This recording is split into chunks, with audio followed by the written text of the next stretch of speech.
Tengo el gran gozo de predicar en esta iglesia por 10 años ya. Y yo siempre hablo sobre un asunto bíblico, pero creo que hoy yo puedo compartir algunas cosas que el Señor me ha enseñado en estos mis años de creyente. Este año es muy importante para mí por 2 razones. El Señor ha sido muy bueno conmigo. Cumplí 70 años en esta semana.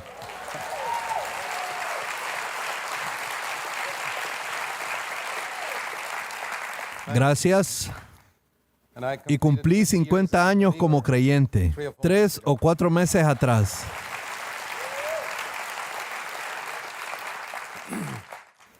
Nací de nuevo cuando tenía 20 años y lo que quiero compartir en estos 4 mensajes este fin de semana acerca de 16 cosas que el Señor me ha enseñado en estos 50 años. Hablaré 4 de ellas en cada mensaje.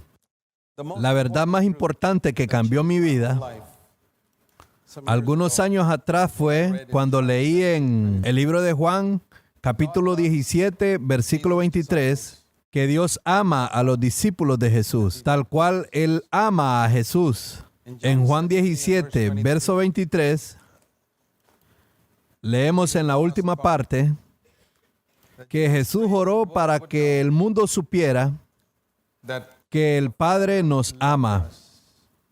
Y si tú eres un discípulo de Cristo, te ama como a Él. Hay muchos versículos en la Biblia que nos enseña que Dios nos ama, pero este es el único que nos enseña específicamente cuánto nos ama. Ahora, esta es una verdad increíble. Creer que Dios nos ama es muy fácil. Yo he creído eso por toda mi vida. Pero cuando yo descubrí que la extensión de ese amor es igual como Él ama a Jesús, eso era casi increíble. Y yo nunca dejé de hablar de esa verdad, porque creo que esa es la verdad más importante que los cristianos debemos saber. Hay tanta inseguridad entre los cristianos en todo lugar, y yo veo eso. Muchos que aparentan ser muy felices cuando vienen a un momento de adoración como este, pero no son así de felices durante toda la semana. No son así de felices cuando enfrentan problemas. Y la razón fundamental es que ellos no están seguros del amor de Dios. Sé que eso es verdad en mi propia vida. Después de nacer de nuevo y ser bautizado, yo no tenía valor, era derrotado, depresivo, malhumorado y pensaba que eso era normal, porque todos los creyentes a mi alrededor eran así también. Y leí en las Escrituras, en Primera de Juan 2, verso 6, el que dice que permanece en Cristo debe andar como Él anduvo. Como dice en otra traducción de la Biblia, todo el que afirma ser un cristiano debería vivir como Cristo vivió. Eso fue un enorme desafío. Nunca había nadie desafiándome de esa manera. La Escritura es verdad. Yo miré la vida de Cristo y nunca lo vi inseguro. Nunca. Nunca con mal humor, nunca depresivo, nunca desalentado y sin importar lo que estuviera pasando. Y Él enfrentó grandes problemas que ninguno de nosotros enfrentó. Yo vi que la razón para esto era que Él era absolutamente seguro en el amor del Padre. En el momento de la última cena, Él sabía que poco tiempo después iría al Getsemaní. Y todos, hasta sus discípulos, huirían por un tiempo. Y mira lo que Él habló en Juan 16, verso 32. Él miró a sus 11 discípulos. Uno de los discípulos salió porque lo iba a traicionar y quedaron los 11. Él le dice a ellos, he aquí la hora viene y ha venido ya, en que seréis esparcidos cada uno por su lado y me dejaréis solo. Ustedes huirán lejos de mí cuando el problema venga. Mas no estoy solo. porque el Padre está conmigo. ¿Ves la seguridad que Él tuvo ahí? No se preocupó en ser abandonado por alguno. Yo no estoy solo. Queridos hermanos y hermanas, este es el tipo de vida que Dios quiere que nosotros vivamos. Y para eso nosotros necesitamos estar seguros en el entendimiento que Dios nos ama exactamente como Él ama a Jesús. Ese es el seguro y verdadero fundamento de una vida cristiana. Te puede hacer falta el amor de tus padres o de otras personas. La solución para eso se encuentra en el perfecto amor de Dios por ti. Descubrí en mi vida que, estoy hablando de lo que yo aprendí de todo esto, que si Él me ama como Él ama a Jesús, Él cuidará de mí en todas las situaciones. Cuando estudié la vida de Jesús, vi cómo Él cuidó de Él en situaciones peligrosas. Por ejemplo, cuando Él era un bebé y Herodes planeaba matarlo, el Padre se hizo cargo de eso. Lo sacó lejos de allí antes de que ellos llegaran. Y yo creo que Dios hará eso por mí también. Hay un tiempo en particular cuando, no que Él nunca moriría, pero había un tiempo específico cuando Cristo moriría. Y Dios garantizó que ninguno lo tocara hasta que ese tiempo llegara. ¿Qué seguridad trae todo eso? Aunque hubiese una gripe violenta en aquellos días, en Nazaret, Jesús no sería tocado. Era imposible. Era imposible que Él fuese muerto por una enfermedad, o enemigos, o por cualquier cosa, porque había un tiempo específico. Había un plan que el Padre tenía para Jesús. Dios envió a Cristo a la tierra con un plan específico. Si lees en el Evangelio de Mateo, verás varias veces esa frase: esto aconteció para que se cumpliesen las Escrituras. Asimismo, cuando Él moraba en Nazaret, era para el cumplimiento de las Escrituras. Él fue llevado para Egipto para que se cumpliesen las Escrituras. Cuando fue crucificado, muchas Escrituras se cumplieron. La vida de Cristo fue totalmente planeada, desde el momento que Él nació hasta que Él murió. ¿Sabes qué significa eso para mí? Creer que si Dios me ama como Él ama a Jesús, cada cosa en mi vida ya está planificada. Bueno, depende de mí creerlo o no. Mas si no creo, yo vivo en inseguridad. Esa es la razón por la que Cristo no tenía miedo. Él podía afirmar: mi hora aún no ha llegado. Hay pasajes en el Evangelio que afirman que ellos no pudieron detenerlo porque su hora no había llegado. Ellos tenían la fuerza militar, mas no pudieron prenderlo porque su hora no había llegado. Eso es maravilloso. Dios cuidó de todos los detalles. Leemos cuando las personas se alteraron por su predicación y lo llevaron a la cima del monte para despeñarle y no pudieron. Él pasó entre ellos porque su hora no había llegado. Si nosotros creemos que Dios nos ama como ama a Jesús, nosotros tendremos la misma seguridad. Cuando somos atacados por personas o enfermedades o cualquier otra cosa, esto es lo que trae un sólido fundamento en nuestra vida. Y si nosotros no tenemos ese fundamento, nuestra vida siempre será inestable. Si tú me preguntas cuál es la gran verdad de este libro, es esta: Dios nos ama como ama a Jesús. Ese es el mensaje esencial que Cristo vino a traernos. Entonces, en diferentes situaciones que enfrentamos, si creemos en esto, Dios tiene un plan para mi vida y nada va a acontecer conmigo fuera de ese plan, porque Él me ama, me cuida como ama a Jesús. Esto nos trae una seguridad que nos liberta del miedo, de la depresión, del desaliento, de la murmuración, igualmente de los celos. Normalmente tenemos celos de alguien que tiene algo que nosotros no tenemos. Y si yo creo que Dios me ama como Él ama a Jesús, Él me da exactamente lo que es para mí. Una de las grandes verdades de las Escrituras que todos creemos es que no hay parcialidad o acepción de personas con Dios. No hay parcialidad en Dios. Estoy seguro que todos creemos eso. Está escrito en Romanos 2, cuando vemos que la Biblia enseña que Jesús no es solamente nuestro Salvador, es nuestro Señor. Él se transforma en nuestro hermano mayor.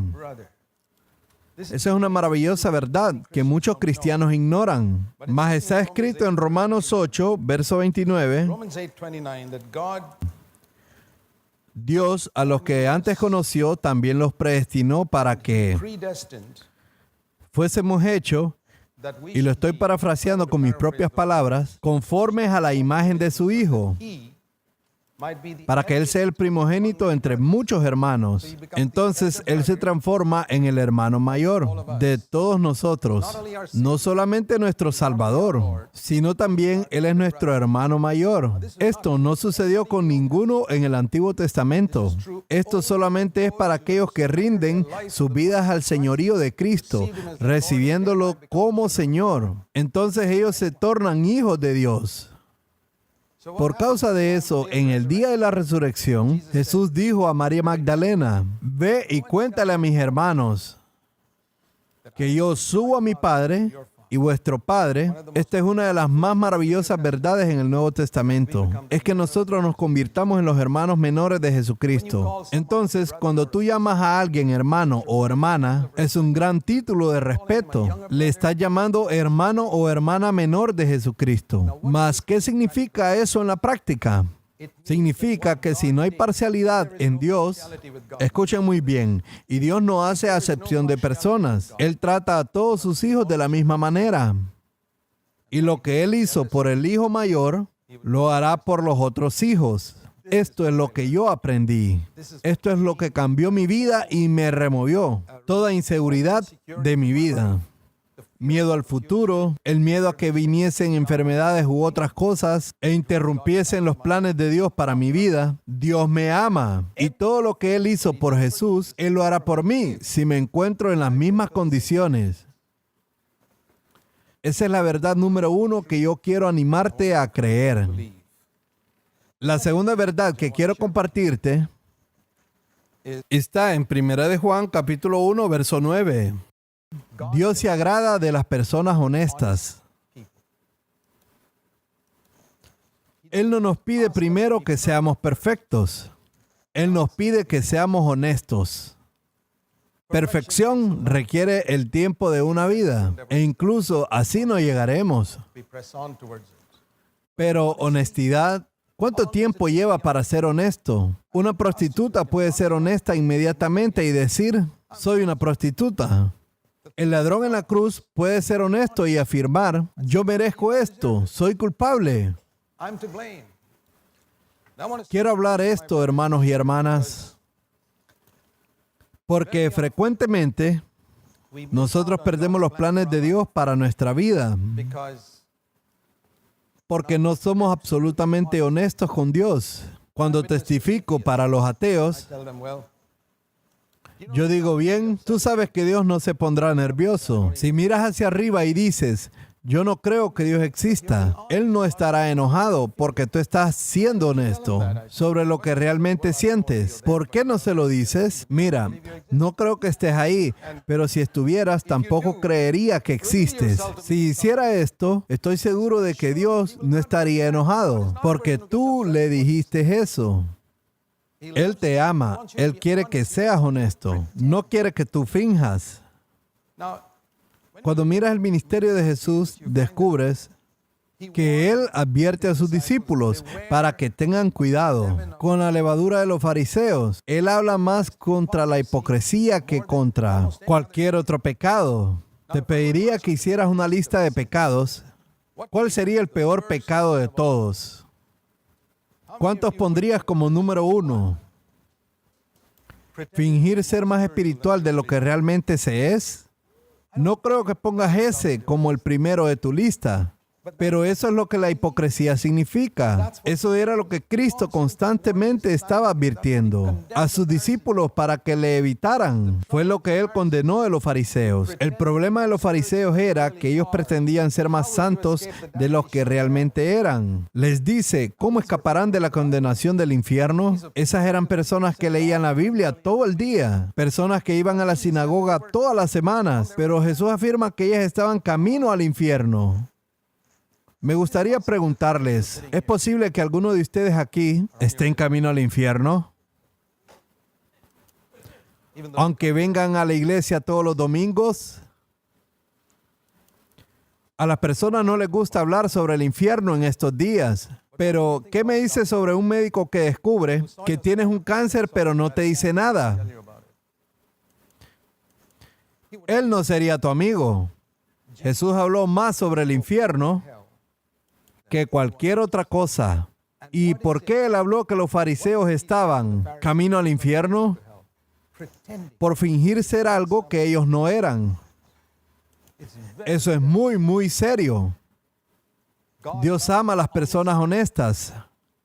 Cuando aquella mujer fue sorprendida en adulterio, ella lo reconoció honestamente. Jesús le dijo, yo no te condeno. No peques más. El ladrón en la cruz. No sé cuántas personas él mató o cuánto dinero él robó. Él nunca tuvo chance de pedir disculpas a sus familiares de las personas que él mató. Nunca tuvo la oportunidad de pagar lo que él robó. Y aún así fue al cielo. ¿Cómo él pudo ir al cielo? Él fue absolutamente honesto. Él no fue como el otro ladrón que quería bajarse de la cruz. Él reconoció que merecía la cruz. Soy un hombre malo. No merezco solamente algunos años preso. Yo merezco ser crucificado. Soy impío. Jesús dice, ¿es verdad? Yo vine para este tipo de personas, para los honestos sobre sus pecados.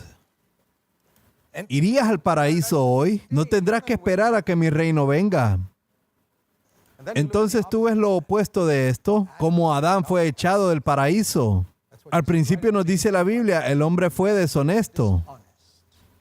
Mira, como él fue deshonesto, Dios vino hacia Adán después de haber pecado. Y le preguntó, ¿comiste de aquel árbol? Era como un examen con preguntas de múltiples opciones. No precisa una respuesta grande, es solo decir sí o no. Ese es el tipo de pregunta que Dios le hizo a Adán, que dijera sí o no. Él no respondió sí o no. Él agregó algo más entre líneas.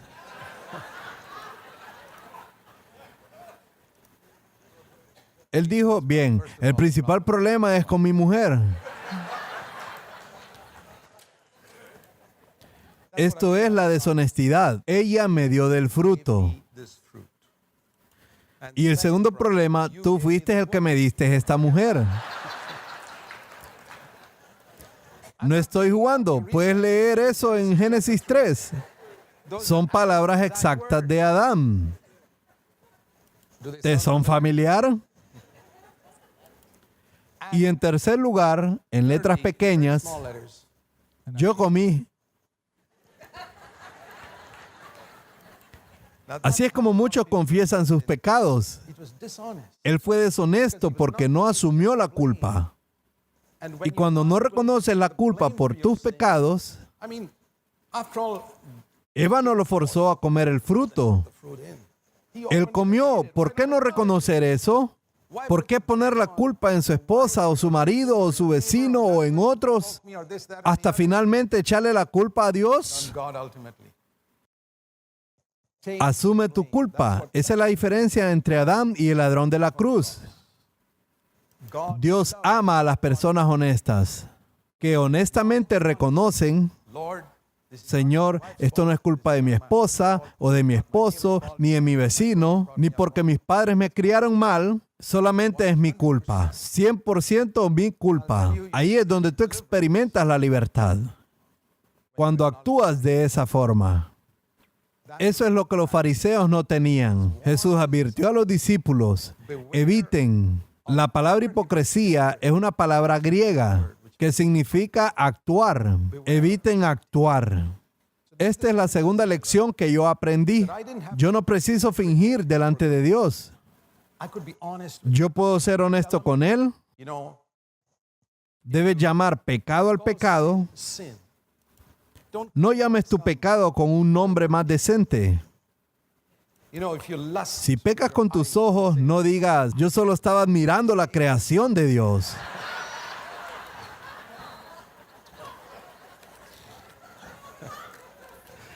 Así nunca serás libre del pecado, llamándolo por esos nombres decentes. Cuando estés nervioso y dices, eso fue una justa indignación por un error. Nunca serás libre así, pero si tú lo llamas como Jesús lo llamó, Señor, cuando yo hago clic en este sitio pornográfico de internet, yo cometo adulterio con esa mujer. Y cuando hago clic en otro sitio, yo cometo adulterio con otra mujer. Y más tarde con otra mujer. Señor, estoy arrepentido, he cometido adulterio con 10 mujeres hoy. Díganlo. Eso es honestidad. Y haga eso mañana de nuevo y después y después. Porque cuando llamas al pecado por el nombre correcto, serás liberado de él.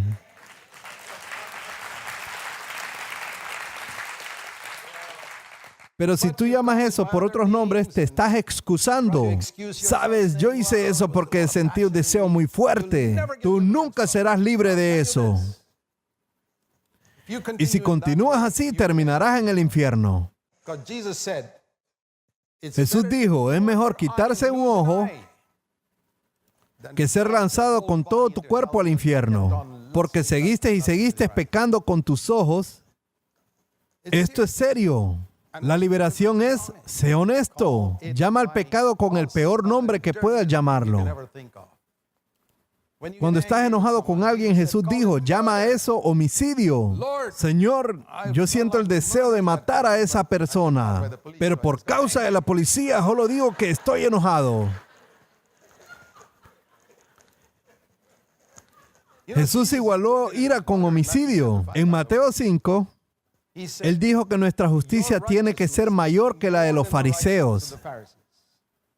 Está en Mateo 5, verso 20, y en el verso siguiente.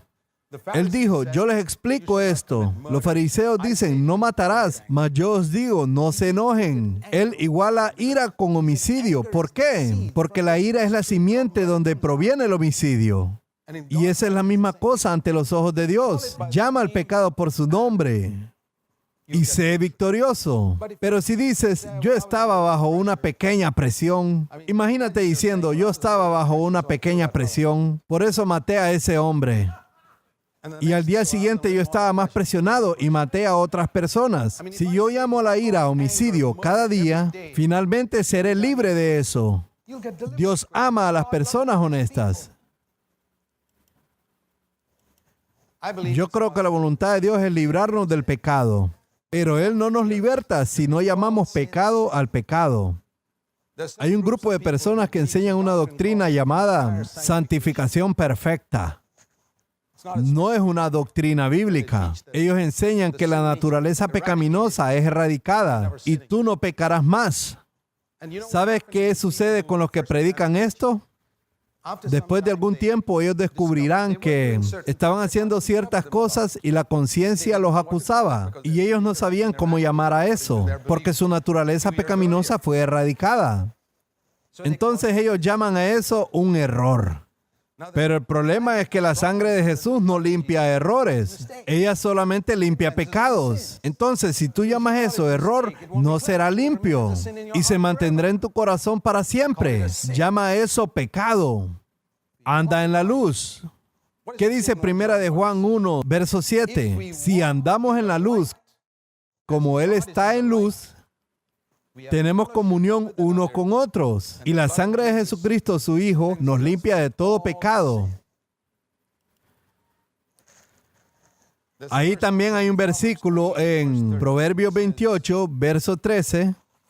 El que encubre sus pecados no prosperará, mas el que los confesa y se aparta alcanzará misericordia. Déjame mostrarte otro versículo en Mateo 21. Son palabras maravillosas. Imagina levantarte en una iglesia como esa. Las sinagogas eran como unas reuniones de personas santas. El único lugar en el mundo donde las verdaderas escrituras eran expuestas en aquellos días eran las personas que tenían el Antiguo Testamento. En las sinagogas, los fariseos estudiaban las escrituras regularmente. Ellos adoraban al verdadero Dios. No había idolatría en las reuniones. Creían en los 10 mandamientos. Y Jesús mira a esas personas en Mateo 21, 31.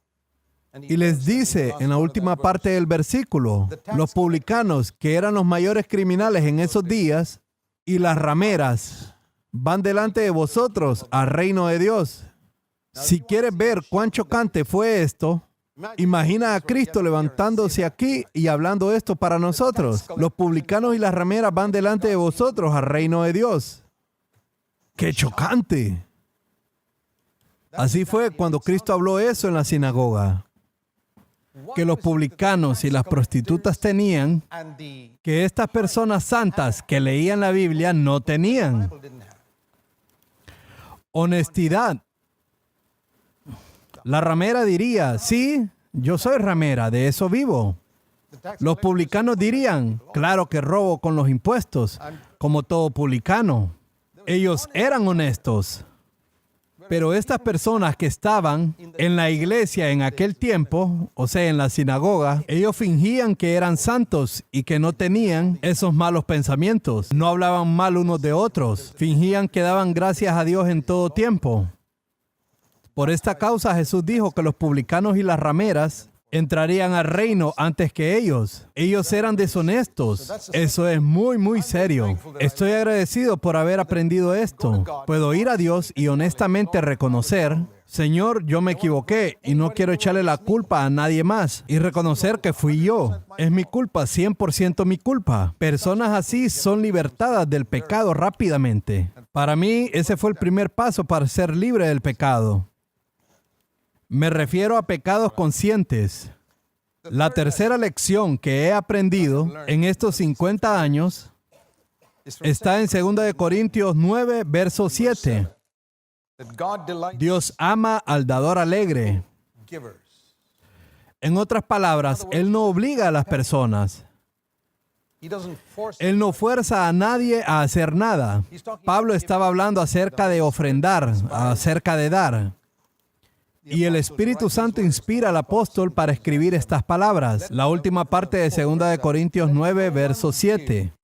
Cada uno dé como propuso en su corazón, no con tristeza o por necesidad, porque Dios ama al dador alegre. Aprendí con este versículo que Dios quiere que yo haga todo voluntariamente, con alegría, placer y no bajo presión. Hay una razón para esto. Dios es un Dios que dio a Adán libre albedrío cuando lo creó y nunca quitó eso de él. Piensa sobre los millares de personas que se fueron al infierno en las últimas 24 horas. Dios no detuvo eso. Ahora piensa en los millares que se irán al infierno en las próximas 24 horas. Dios no lo detendrá. Él sabe que es algo malo para ellos, pero no lo detendrá. Piensa en los creyentes que cometerán pecados en las próximas 24 horas. Dios no lo detendrá. Piensa en los creyentes que se divorciarán. Dios no lo detendrá. Dios no detiene a nadie, porque en el momento en que Él comienza a detener a alguien, Él está quitando su libre albedrío. Sin libre albedrío, tú serías como un robot. Tú serías como los planetas que automáticamente obedecen a Dios año tras año. ¿Sabías que los planetas nunca pecan? Pero tampoco pueden ser hechos hijos de Dios. Para ser un hijo de Dios, tienes que tener el libre albedrío. Y Dios te da libre albedrío en todas las cosas. Cuando naces de nuevo, aún tienes libre albedrío. Cuando eres lleno del Espíritu Santo, aún tienes libertad de escoger. La Biblia dice que el fruto del Espíritu es el dominio propio. Cuando un hombre dice, fui lleno del Espíritu Santo y perdí el control de mí mismo, yo sé que eso no era el Espíritu Santo, de eso estoy seguro. Yo escucho gente diciendo eso. Yo estaba orando en un lugar y fui lanzado a otro lugar. Yo sé que eso no fue el Espíritu Santo. Definitivamente no. Porque el fruto del Espíritu Santo es más dominio propio, no menos. El Espíritu Santo no te manipula a ti. Él no te fuerza a hacer las cosas. Él te da poder y depende de ti hacer o no hacer. Él nos da los dones espirituales, pero no nos fuerza a usarlos. Él te da y depende de ti si los usarás o no. Él nos da poder, pero depende de ti si lo usarás o no. Hay libertad En otras palabras, cuando los demonios poseen personas, me fue de gran ayuda entender esto, que el Espíritu Santo nunca me forzaría a hacer algo. Todo sería voluntario. Dios ama a aquel que voluntariamente obedece. Por ejemplo, hay tanta presión hoy en día, particularmente de los teleevangelistas, para que las personas den dinero. Den. Tanta presión. Ellos casi te hacen sentir culpable si tú no das. Esto no viene de Dios, porque Dios ama a quien da con alegría. La persona que no da con alegría, Dios no lo acepta. Oí la historia de una madre que envió a su hija para la escuela dominical. La madre le dio $1 para ser dado en la ofrenda y 25 centavos para gastar en dulces cuando regrese para la casa. Cuando ella volvió, su madre le preguntó, ¿ofrendaste el $1 que te di? Ella dijo, mamá, yo estaba yendo a poner el $1, pero cuando lo iba a hacer, el profesor dijo, Dios ama al que da con alegría. Y yo sentí que sería más feliz dando los 25 centavos que $1. Obedecí y ofrendé los 25 centavos. Y compré dulces por $1 cuando regresé de la iglesia. Ahora, la cuestión es, Dios ama a esa niña. Si el profesor la ama o no, eso no importa. Dios la ama. Porque Dios solo quiere personas que den con alegría. Él no quiere un solo centavo tuyo o cualquier otra cosa en tu vida que tú no le des con alegría. No permitas que ningún predicador te engañe, haciéndote creer que serás bendecido si fueres forzado a dar algo a Dios. Él no ama cuando tú haces así. Y cuando entendemos que Dios quiere esto, creo que esto es una marca de todo verdadero hombre de Dios. Dios no fuerza a nadie a hacer nada. Cuando tú fuerzas a alguien a hacer algo, tú no estás haciendo como Dios. Tú estás actuando como el diablo. El diablo sí manipula a las personas. Yo he visto personas poseídas por demonios y no tienen control de ellas mismas. Dicen cosas que no quieren decir, hacen cosas que no quieren hacer, porque los demonios los controlan. Es por eso que la Biblia habla de poseídos por demonios. El Espíritu Santo llena. Nota la diferencia entre ser lleno del Espíritu Santo y poseído por demonios. Nunca leerás en la Biblia sobre el Espíritu Santo poseyendo personas y también no leerás de demonios llenando personas. Los demonios no llenan personas, poseen personas. Ellos quitan de la persona la capacidad de controlarse. Todos los que te presionan para que hagas algo no están siguiendo la manera de obrar de Dios. Si eres un predicador o un pastor, no conoces las Escrituras, ni conoces a Dios. Dios nunca fuerza a las personas. Bajo la ley, Dios trataba a las personas como niños pequeños. Cuando tenemos niños en nuestra casa, a veces tenemos que obligarlos a hacer las cosas. Tenemos que obligarlos porque es bueno para ellos. Pero en Gálatas dice que en el nuevo pacto, Dios nos trata como a hijos adultos. Él no nos fuerza. Dios ama a quien da con alegría. Recuerda esto y no te sientas culpable. Si tú no haces algo porque no te gusta,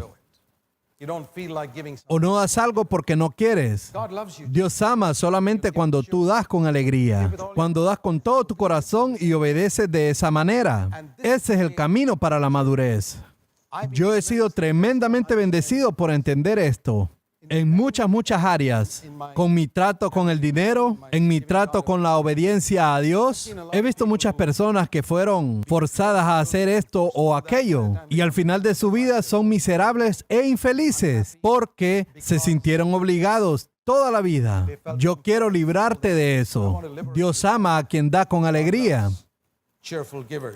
Y quiero hablar una cosa más. En el Nuevo Testamento, nosotros leemos la expresión obras muertas.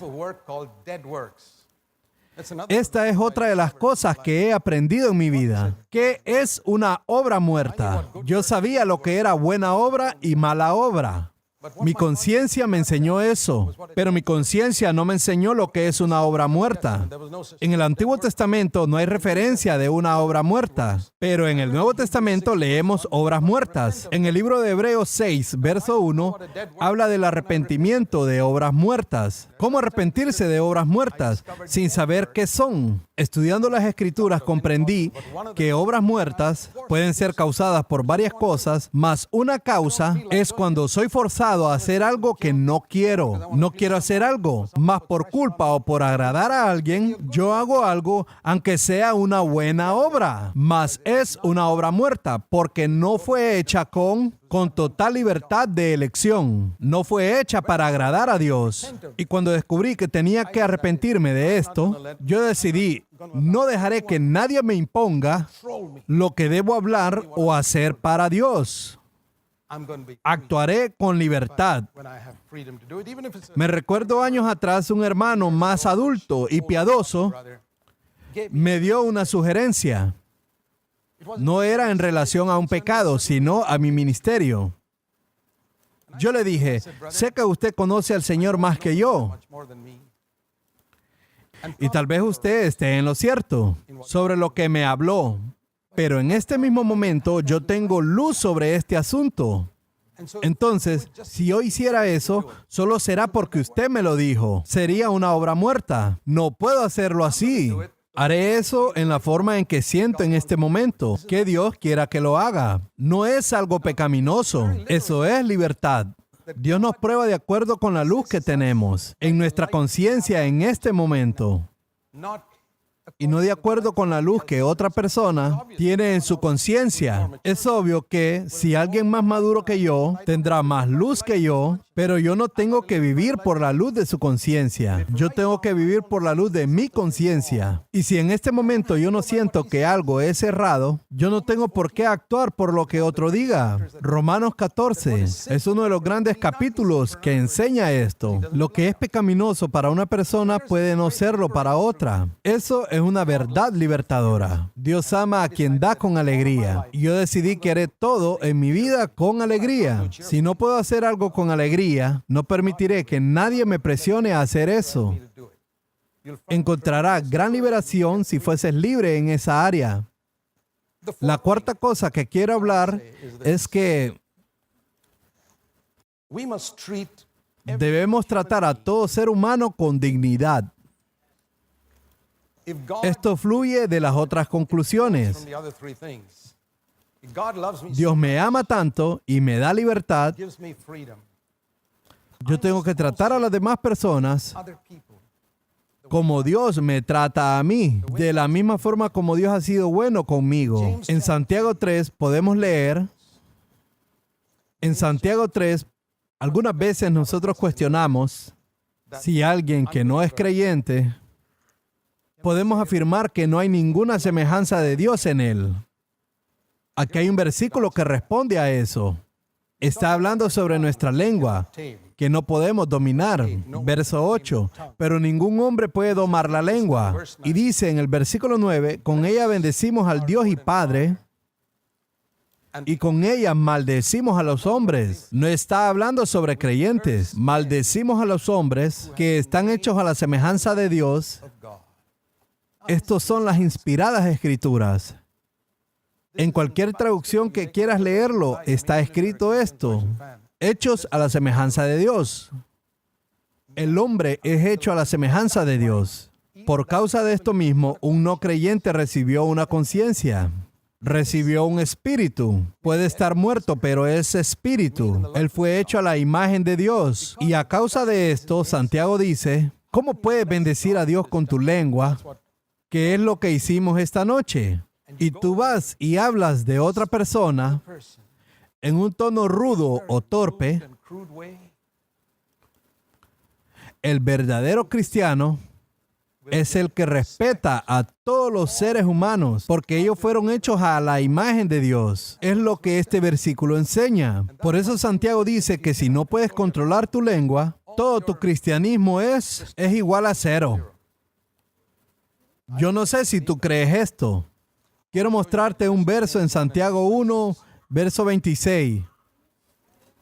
Esta es una de las grandes verdades que aprendí en estos 50 años. Y cuando aprendes esto y dices, Señor, esto es verdad, yo cuidaré seriamente la forma como uso mi lengua.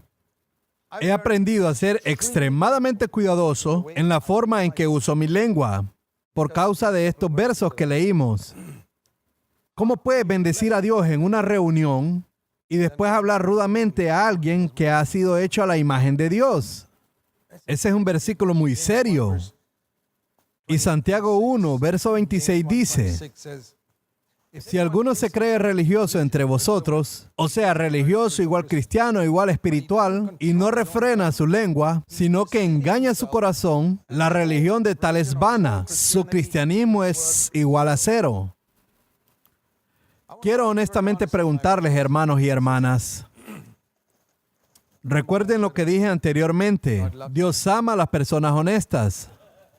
¿Cuántos de ustedes creen que si no puedes controlar tu lengua, todo tu cristianismo es igual a cero o nada?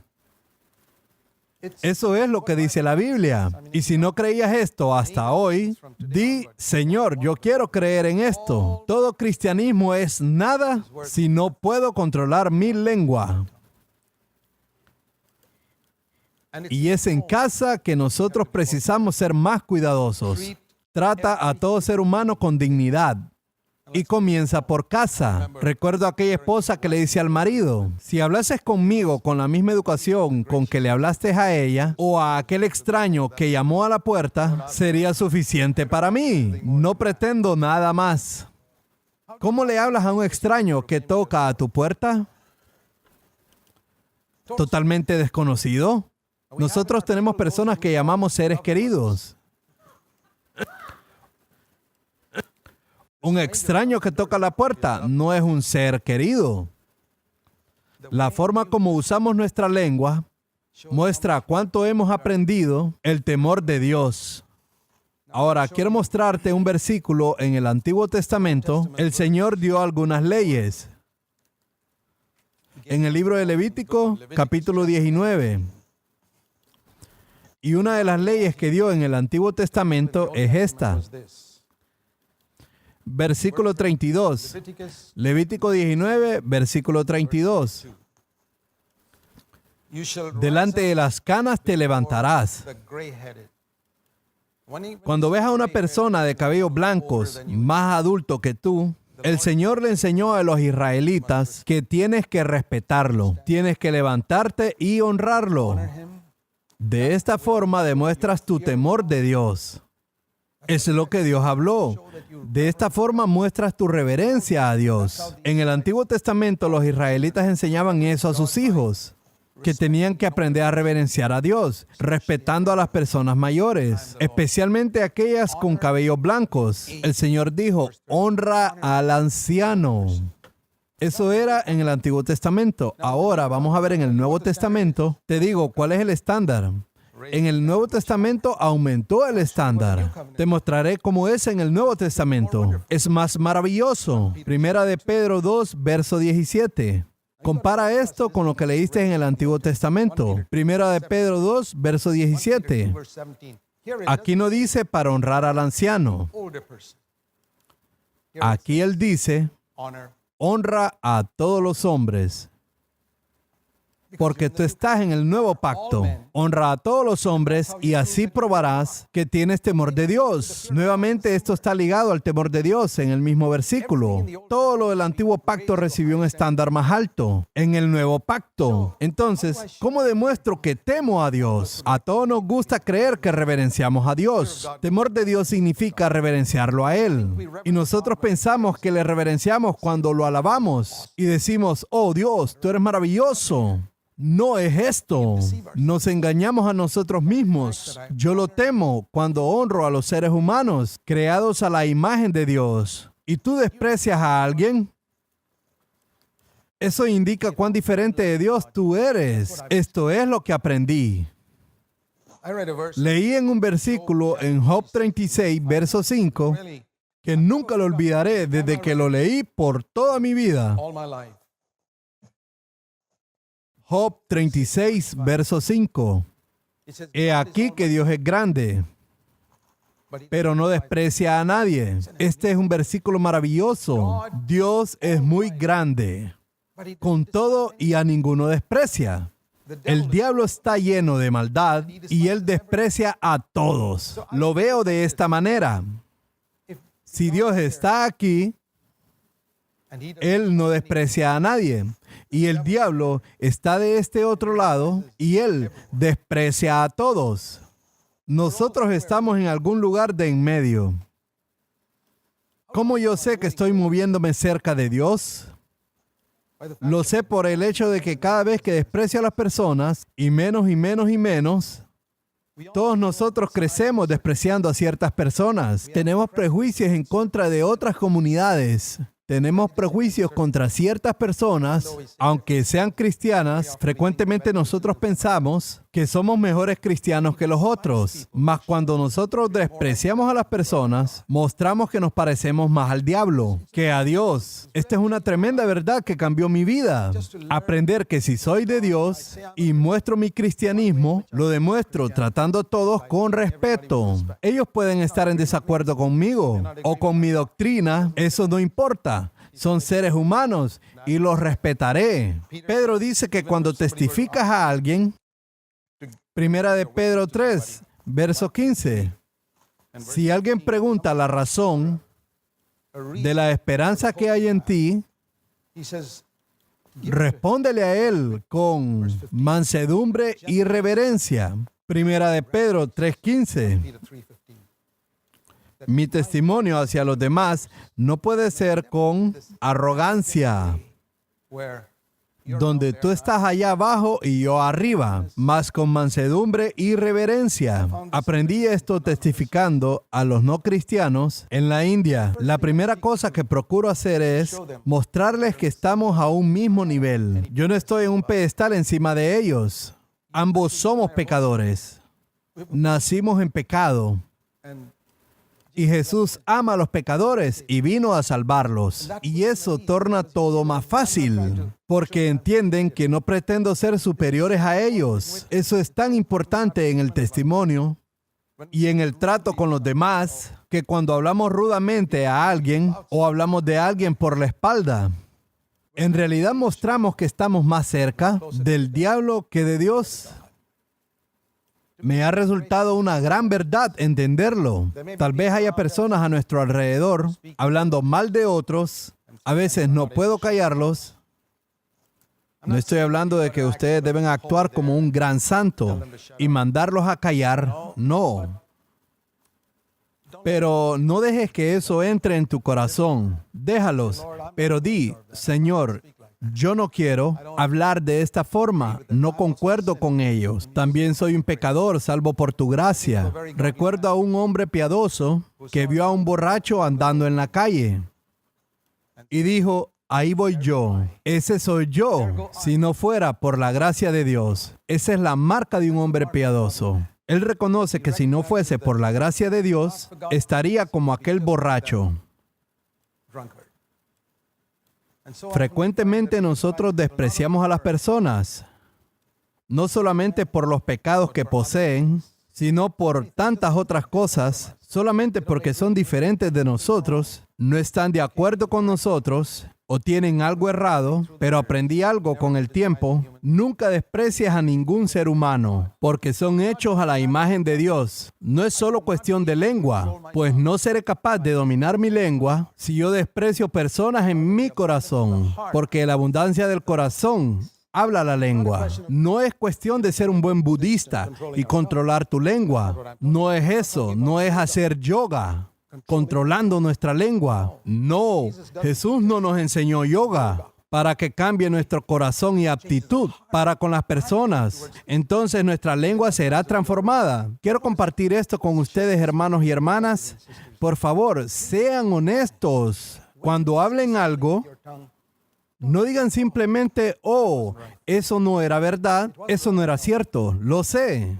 Pero vuélvete al Señor y dile, Señor, ¿por qué yo hablé aquello? ¿Será por alguna causa que tengo en mi corazón contra aquella persona o contra este tipo de personas? Si no trato con esto, lo haré nuevamente. Tengo que tratar con la actitud que hay en mi corazón. Jesús vino para salvarnos de todos los pecados. Déjame repetir las 4 cosas que hablé hoy. Primero, Dios nos ama, así como ama a Jesús. Mi seguridad está en eso. Esa es la primera cosa que aprendí y cambió mi vida. Segundo, no tengo que ser deshonesto. Puedo reconocer mis miedos y pecados. Dios se agrada de las personas honestas. Tercero, no debo sentirme forzado a hacer nada. No tengo que sentirme forzado a obedecer para estar seguro que Dios quiere que haga eso. Tengo que hacer la voluntad de Dios como es hecha en los cielos, con alegría porque Dios ama al dador alegre. Y cuarto, tratar a todo ser humano con dignidad. Creo que si vives este tipo de cristianismo que está en la Biblia, esto cambiará tu vida por completo y nuestro testimonio será completamente diferente. Frecuentemente siento que las personas no rechazan a Cristo. Ellas rechazan al Cristo que ve en los cristianos. Debemos levantar con vergüenza nuestras manos y decir, Señor, perdóname por mi pobre testimonio.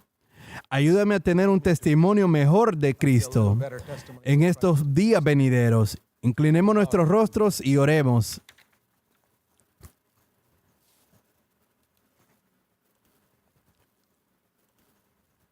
Hablé primeramente para los que son hijos de Dios, mas si tú no eres un hijo de Dios, puedes responder a Cristo y rogarle que entre en tu vida.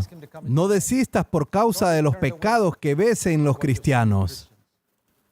Jesús es más maravilloso que cualquier cristiano que hayas conocido. Si tú eres un cristiano y Dios hoy habló a tu corazón, dile, Señor, yo quiero actuar seriamente, así sea con una sola cosa que el Señor me haya hablado hoy. Yo quiero tratar en serio. Dame poder por el Espíritu Santo para que mi testimonio cristiano sea mejor y me parezca a Cristo, de quien he estado tan distante. Padre eterno, ayúdanos para que nuestra vida sea transformada, para que seamos semejantes a Cristo. En el nombre de Jesús. Amén. Gracias.